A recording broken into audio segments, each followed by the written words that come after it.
దత్తాత్రేయస్వామి హిందూ మతంలో ఎంతో విశిష్టమైన దైవం. ఆయనను త్రిమూర్తులు అయిన బ్రహ్మ, విష్ణువు, శివుడు ఈ ముగ్గురి ఏకీకృత రూపంగా భావిస్తారు.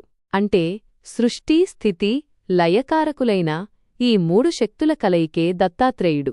దత్తాత్రేయుని జననం. దత్తాత్రేయుడు అత్రిమహర్షి, అనసూయ దంపతులకు జన్మించాడు. అనసూయ తన పాతివ్రత్య మహిమతో త్రిమూర్తులనే తన పుత్రులుగా పొందాలని కోరుకోగా వారి అనుగ్రహంతో దత్తాత్రేయుడు జన్మించాడని పురాణాలు చెబుతాయి. అందుకే ఆయన పేరు దత్తాత్రేయ అని వచ్చింది. దత్త అంటే ఇవ్వబడినది. త్రిమూర్తులు తమని తాము దత్తం చేసుకున్నారు. ఆత్రేయ అంటే అత్రిమహర్షి పుత్రుడు అని అర్థం. దత్తాత్రేయుని స్వరూపం. దత్తాత్రేయుడిని సాధారణంగా 3 తలలతో చిత్రిస్తారు.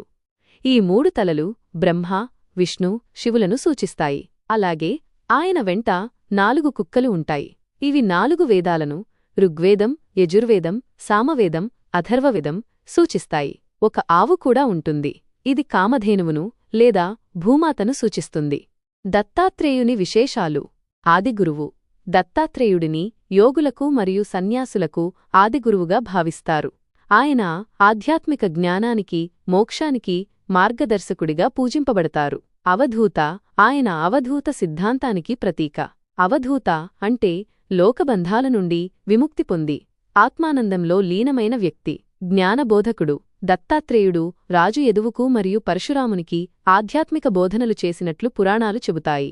ఆయన ప్రకృతి నుండి జ్ఞానాన్ని పొందడం గురించి బోధించారు. తన చుట్టూ ఉన్న 24 మందిని గురువులుగా స్వీకరించాడని ప్రసిద్ధి. త్రిమూర్తి స్వరూపం. సృష్టి, స్థితి, లయకారకులైన త్రిమూర్తుల సారాంశం దత్తాత్రేయునిలో ఇమిడి ఉంటుంది. పూర్వీకుల సమస్యల పరిష్కారం. దత్తాత్రేయుడిని పూజించడం వల్ల పూర్వీకులకు సంబంధించిన దోషాలు లేదా సమస్యలు తొలగిపోతాయని నమ్ముతారు. దత్తాత్రేయుడిని ఎక్కువగా మహారాష్ట్ర, కర్ణాటక, ఆంధ్రప్రదేశ్, తెలంగాణ మరియు గుజరాత్ వంటి ప్రాంతాలలో పూజిస్తారు. అనేక దేవాలయాలు మరియు పీఠాలు ఆయనకు అంకితం చేయబడ్డాయి.